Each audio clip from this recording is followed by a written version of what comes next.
दोस्तों राधे राधे। तो मैं आज पहुंच गया अपनी फ्लैट पर। तो जैसे कि मैंने आपको कल दिखाया था, यहाँ से पलस्तर करेंगे हम लोग। तो ये भाड़ा बन के हमारा तैयार हो गया था और रात को हमने इसमें कल जो है पलस्तर कर दिया। तो इसका आज हम खुलवाएंगे भाड़ा। तो यहाँ से हमारा भाड़ा बन के तैयार हुआ था कल।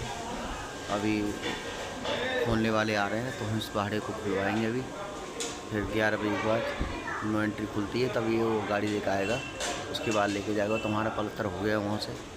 देखो ये ऊपर का एक ही पट्टा करना था इसमें, तो हमारा पलस्तर हो गया है वहाँ से। उसको